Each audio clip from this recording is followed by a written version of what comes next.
If you didn't know, I'm addicted to Destiny 2, and I play it at a very high level.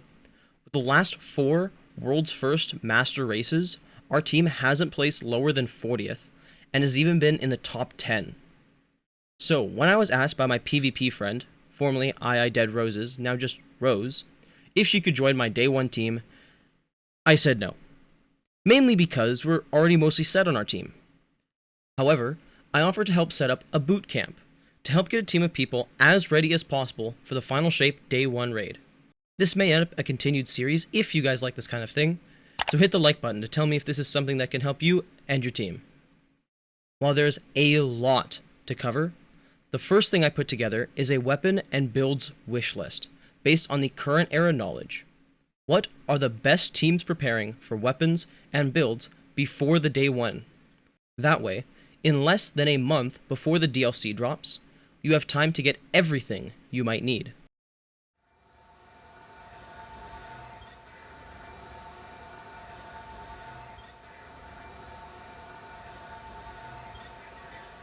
Hopefully, this is as sturdy as you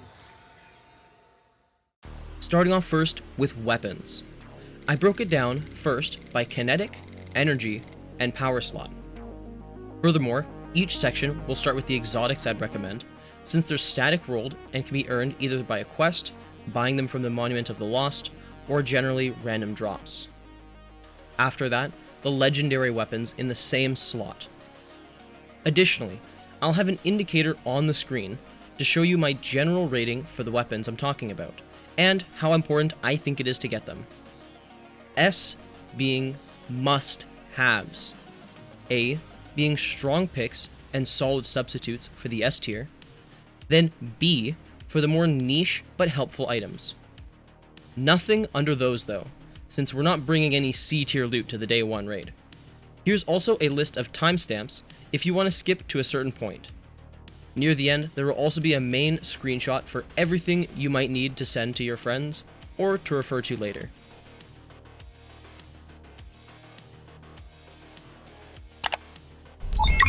First up, Izanagi's Burden. Its high single-shot damage makes it ideal for breaking major enemies that otherwise have too much HP. Things like Tormentors, Champions, and things of the like are easy pickings for this weapon. Its high damage shot also makes it a great sub-DPS option, making it a high-value pick. The Catalyst is also very important for this, so don't skip out on it. Next up, Arbalist, which fills a very similar role as Izanagi's, but is generally easier to use, more ammo efficient, but not nearly as strong. It also has the very impactful secondary effect of one-shotting all shields due to its exotic trait. In the case of strong shield presence on mini or main bosses, or if you just want an easier option from Izzy's, Arbalist is a very good weapon to have on hand. Witherhoard. Even after this long, it's an amazing weapon, letting you place it on a spawn door to eliminate adds while shifting your attention elsewhere, sticking to mages for very impactful tick damage, and boss DPS enhancing when you're using a longer uptime power weapon like linears or rocket dumping. If you're bringing this for boss damage, keep in mind that only one person on a team should use it, as stacking more has very little effect. Generally, this does what Izanagi's does poorly on a boss, but easily, while also doubling as a good ad clear option. The next entry is a choice, as it should be unanimous across the team, between either Touch of Malice or Outbreak Perfected. Both are go-to picks for zero ammo situations when you just need a touch more damage to finish off the boss. Touch of Malice is harder to get than Outbreak, though with Pantheon right now, getting the ability to guarantee it may be pretty helpful. Or you can opt for the slightly worse, but easier to get, Outbreak, with its secret mission being reintroduced this week. For my hunters only, Malfeasance with Catalyst is an excellent pickup for major shredding and extended boss DPS with a Lucky Pants exotic armor. Legendary substitutes are available for this role, but this weapon getting a massive intrinsic damage buff against taken targets, or anything stuck by Witherhoard, it can shine in the right situations. For anyone bringing Strand builds or Prismatic Hunter builds, Navigator with Catalyst from the Ghost of the Deep dungeon is absolutely insane for enabling you and your teammates grapple spamming effects. The secondary effect of granting Woven Mail to your teammates by hitting them briefly is insanely helpful when sending people into danger. Trust me, Relic runners will love you if you bring this. And finally, for Kinetic exotics is Lumina, with the ability to grant you and your team one of the highest general damage buffs in the game at 35%, higher than current Well and Bubble. With nerfs coming to Well confirmed in the final shape, if it loses its damage boost, or even just a portion of it, this will become even more helpful to keep you and your teammates' damage up. At most, I'd have 3 people ready with this weapon, as applying the buff grants it to you and your target. So if you need to do damage, possibly in pairs, this has you covered. Just keep in mind, this is a general damage booster, and it applies only to your weapons, so don't think you can buff your teammates' supers with it.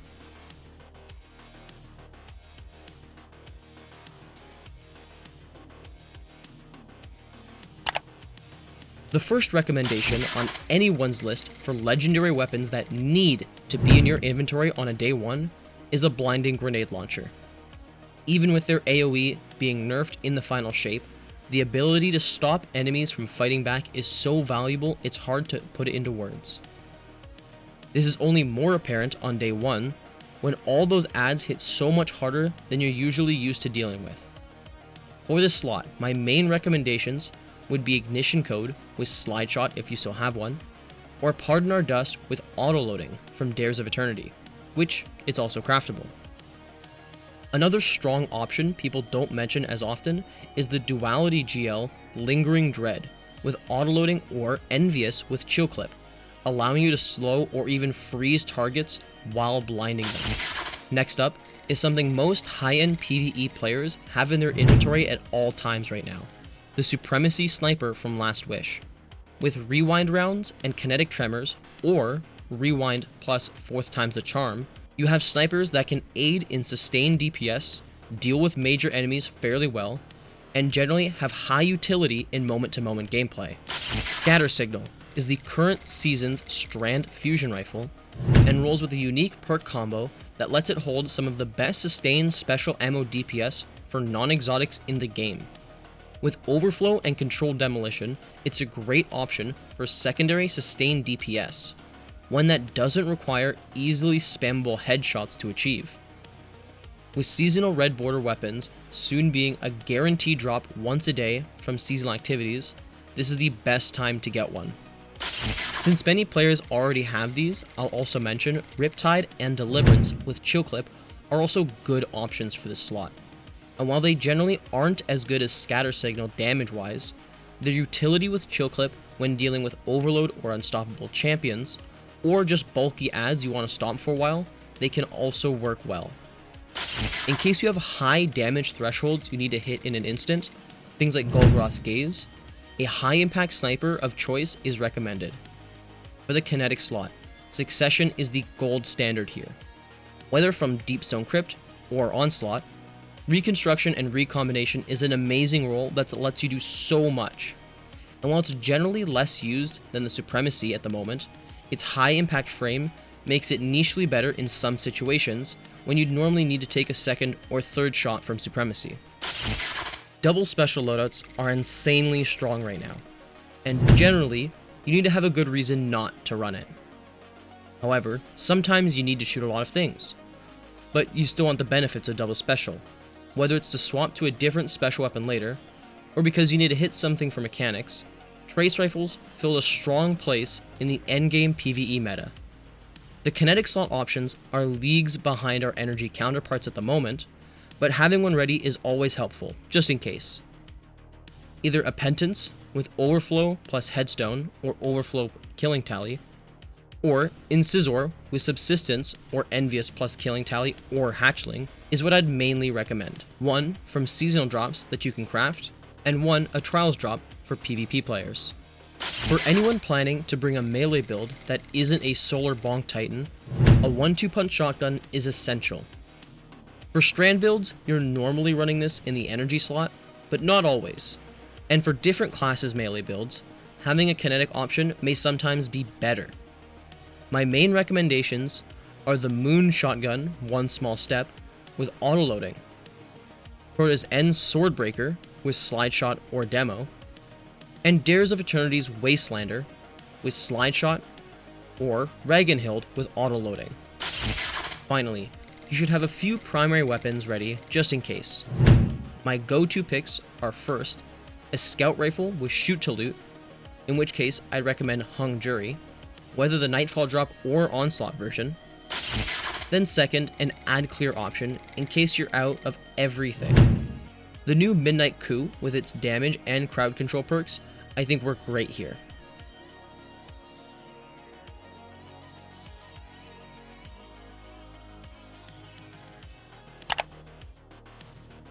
Thankfully, this next section will be a lot shorter than the Kinetics list, as many of the best things in the game happen to be over there. For exotic energy weapons, first is a choice.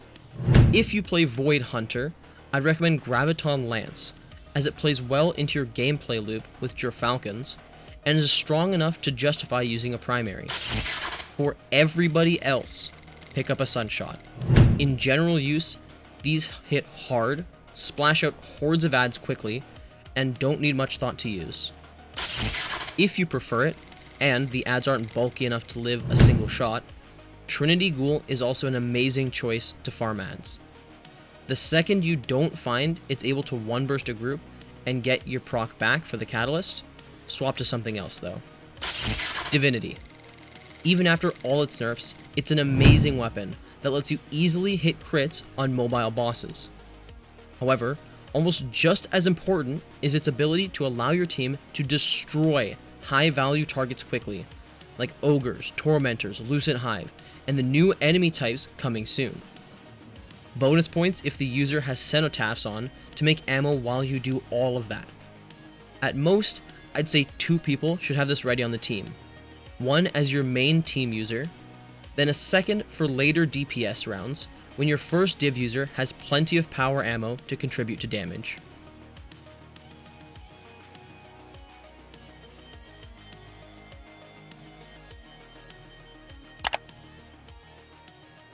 You notice that this section is very similar to the Kinetics list, as generally you want to fill the same few roles, but have the ability to do so across different slots. So I'll try to keep each section a bit briefer than before. This time starting with Trace Rifles, as the energy slot traces are arguably some of the best weapons in the game right now. Retrace Path from Dares of Eternity and Path of Least Resistance from the exotic weapon Rotator are both craftable trace rifles that come with Shoot to Loot, one of the best perks in the game, and either Incandescent or Jolt Shot respectively to aid with their ad clear. If you don't have one of these, get it. They'll be your go-to primary weapons for a lot of the game. Forbearance is uniquely strong as an ad clear option, as it allows you to blow up rooms of ads at a time. Even with the incoming nerfs to Chain Reaction, I don't see this weapon leaving players' loadouts quite yet. Both the Vow and Onslaught rolls with Ambitious Assassin and Chain Reaction are strong, though I generally prefer the Vow version if you have it, due to the Soul Drinker origin trait giving you free health back. Just like the Kinetic slot, we're filling a few remaining roles. For Blinding Grenade Launchers, Truth Teller or Empty Vessel from World Drops, or Wilderflight from the Spire of the Watcher with autoloading are ideal. For high-impact snipers in the energy slot, Macabre from the Halloween event and Frozen Orbit from PvP with Triple Tap and Vorpal are our best picks here. For energy 1-2 punch shotguns, my go-to picks would be the World Drop Decide shotgun or the Ikello Shoddy from the exotic weapon Rotator, both with Grave Robber 1-2 punch.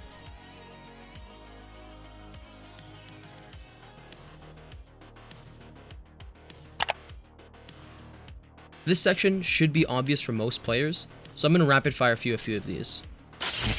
Galahorn, for buffing your team's rockets if you don't have a good legendary option, from the Grasp of Avarice quest.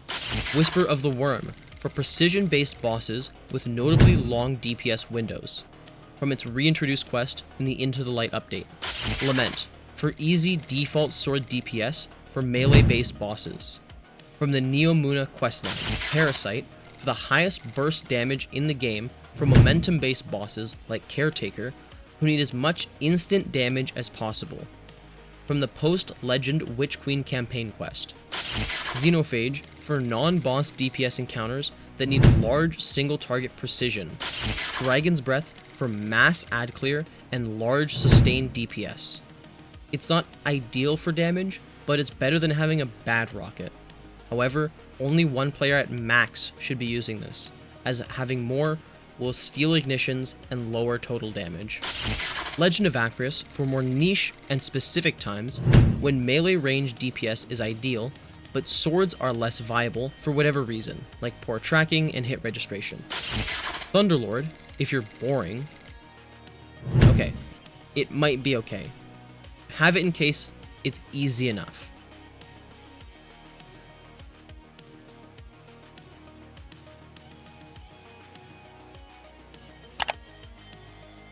One of the most important legendary weapons in this whole video that I think everybody should get.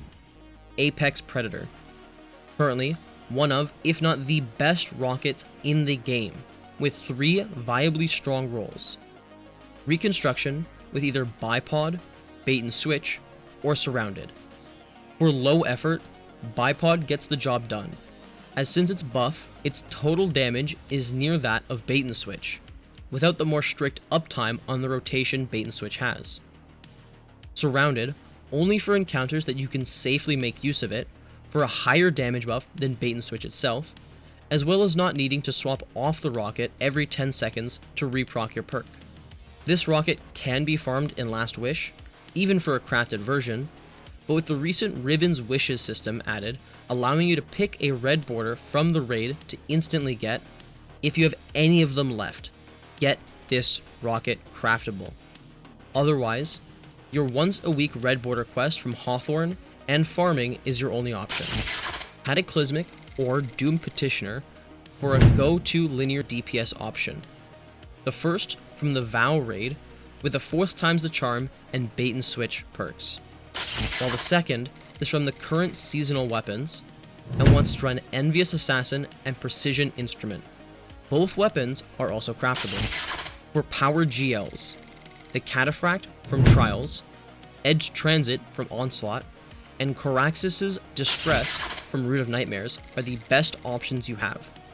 The first two wanting Envious Assassin and Bait and Switch, while Coraxus's will run Envious and Surrounded for the highest total damage, but at the restriction of needing controllable adds to upkeep. For legendary swords, the best in slot by far is Bequest with the ideal DPS frame. Relentless Strikes with either Surrounded for the best sword DPS in the game, or Vorpal as a secondary option. Other swords like the Slammer and Falling Guillotine are decent substitutes, but the frame isn't as ideal for the job, as the heavy attacks consume way too much ammo on use.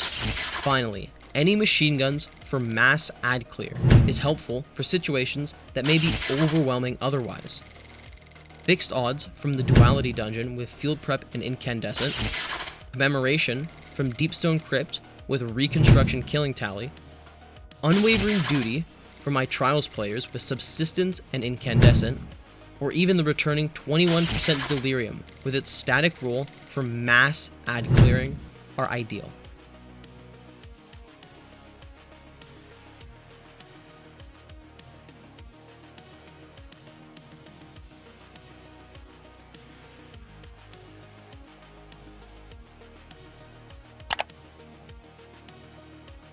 While I'd love to end this video here, I'm 6 pages into the script already, just having weapons isn't enough in this game anymore. And while everyone should already have what they need for exotic armor, many don't. I won't give you a dozen builds right now for each class, but on screen, I will flash some exotics for each class that I think everyone should have, either ready on the side or as builds. Before we get into this, let me show you how it's going to work.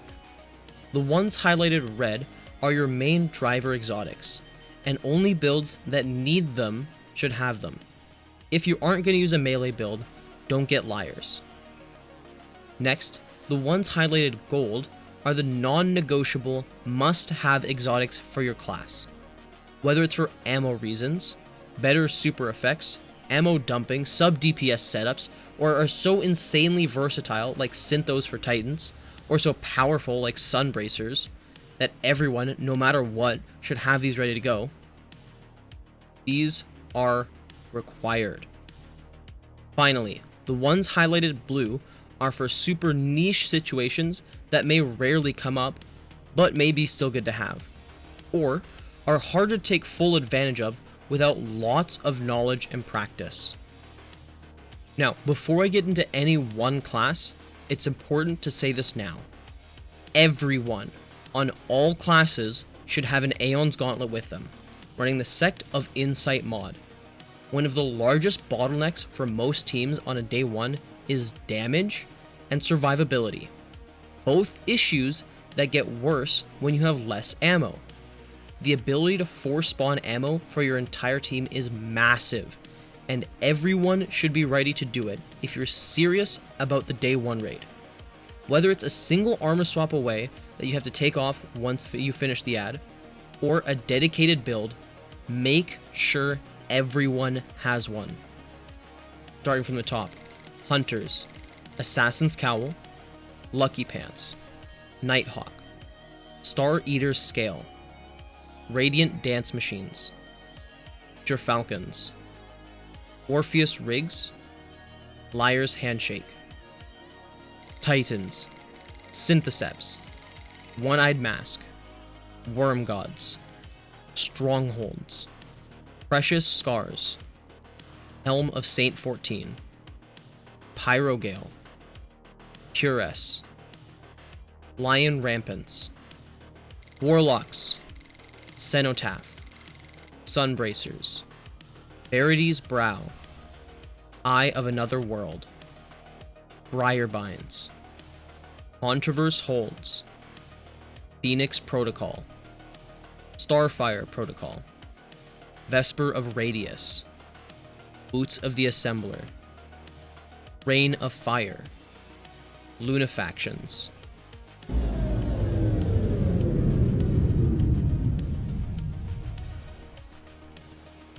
Bet you thought I'd yap for another 20 minutes about each of these. I could, but that's what videos like this are for. So if you want to see what some of these exotics can be used for, you can watch the video on screen now, and subscribe for future builds and explanations on these kinds of things. Until then, let's get farming. Yeah, we did. Last ability refresh.